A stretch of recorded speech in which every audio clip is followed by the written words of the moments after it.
Just minutes ago, we learned the name of the man who was killed today off Maui. 57-year-old Patrick Briney of Washington State died after a shark bit off his foot. KITV4's Andrew Pereira has been tracking the developments. He's got our top story at 6. Andrew.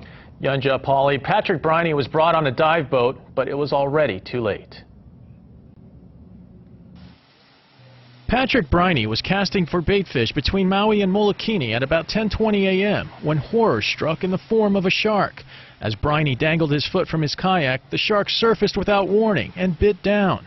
Briney's friend was on another kayak about 500 yards away when he heard a scream. And he had heard the man call out to him, and he paddled over and found him in that condition, lying down.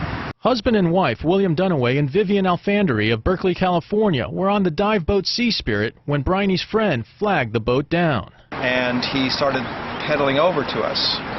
We saw that he was tethered to another kayak. When the two kayaks came into view, the true nature of Briney's gruesome injury was apparent to all. Briney's friend had applied a tourniquet above the wound. When the boat got closer, we saw that the person in the kayak, aged from 30 to 40 years old, was missing his foot and his calf. Most of it was torn off to the bone. Alfandary, who's a doctor, knew it was already too late. He was young and it was really sad, but there was nothing to do. There have been 13 shark attacks in Hawaii so far this year, which is a record breaker. Of those attacks, 8 have been off Maui, 3 off the Big Island, and 1 each off Kauai and Oahu.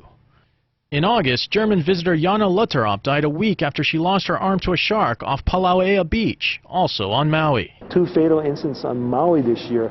Unfortunately, there were bites of limbs which caused massive bleeding. Since 2009, there have been 33 shark attacks in Hawaii. 17 of those have been off Maui, by far the most of any island.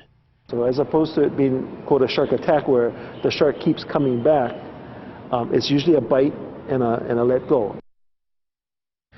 DLNR has a 2-year study underway to try and identify factors in shark attacks and possible management strategies. Yunji, Paula?